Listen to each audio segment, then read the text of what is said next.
ఇక్కడికి కూడా వచ్చినట్టున్నాడే.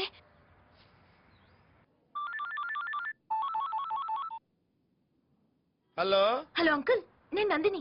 చెప్పమ్మా. వాడు మళ్ళీ నా వెంట పడుతున్నాడు. మదర్ మెమోరియల్ దగ్గరకు వచ్చాడు.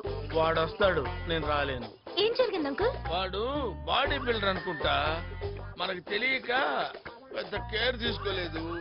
వాడు చెప్పినట్టే ప్రొసీడ్ అయిపో చెప్తా. అన్నట్టు నీ ఫోన్లో నా నంబర్ తీసేయమ్మా.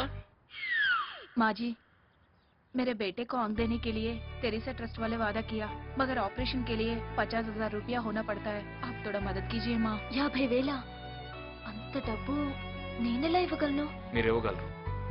పేదరికం ఎక్కడుంటే దేవుడు అక్కడే ఉంటాడని మదర్ తెరిసా కలకత్తాకు వచ్చింది. అనాథల్ని అభాగ్యుల్ని ఆదుకోవటంలో ఆనందం ఉంటుంది. అడిగిన వెంటనే లేదనకుండా చేతనైంది సాయం చేయడంలో హ్యుమానిటీ ఉంది. భాయ్యం और బహనో, మనం మదర్ తెరిసా పుట్టినరోజున స్వీట్స్ పంచడం, పోయిన రోజున దండలేయడం కాదు.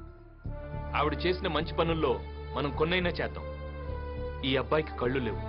మనం అందరం తలుచుకుంటే ఈ అబ్బాయికి కళ్ళు వస్తాయి. నా డొనేషన్ 5,000.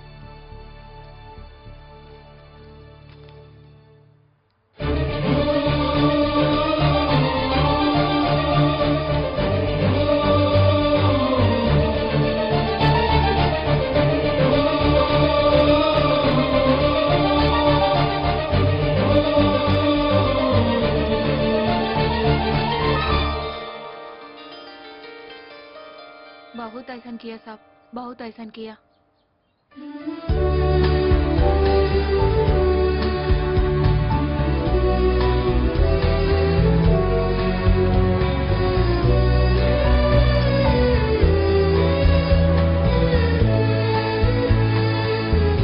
అమ్మా అమ్మా, ఏంటే లేటు? కింద టిఫిన్ పెట్టాను, వెళ్ళి తిను.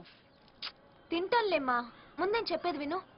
ఆ రోజు రౌడీ అని చెప్పానే, అతను రౌడీ కాదమ్మా, చాలా మంచివాడు. ఎవరే? అదే ఆ రోజు నాకు లిఫ్ట్ ఇచ్చాడు. నువ్వు కాఫీ ఇస్తే మీ అమ్మాయిలాగే చాలా బాగుంది అన్నాడు. ఆ తెలుగబ్బాయా? అవునమ్మా. మళ్ళీ డబ్బులు అడిగాడా ఏంటి? డబ్బులు ఇచ్చాడమ్మా, అందరి చేత ఇప్పించాడు. ఓ అబ్బాయికి కళ్ళు తెప్పించాడు. యూనిటీ గురించి, హ్యుమానిటీ గురించి చాలా చక్కగా చెప్పాడమ్మా. అనవసరంగా అతన్ని అపార్థం చేసుకున్నాను. నేను ముందే చెప్పానా అబ్బాయి చాలా మంచివాడని. ఈ గంగానది కలుషితమైందని కొంతమంది ముక్కు మూసుకుంటారు, కానీ ఎంతో మంది చేతులెత్తి మొక్కుతారు. ఏదైనా మనం చూసే దాంట్లోనే ఉందే ప్రపంచం. అవునమ్మా, ఇంతకు ముందు అతన్ని చూస్తేనే కోపం వచ్చేది. ఇప్పుడు అతన్ని ఇంటికి పిలిచి నా చేత్తోనే కాఫీ కలిపివ్వాలనిపిస్తోంది.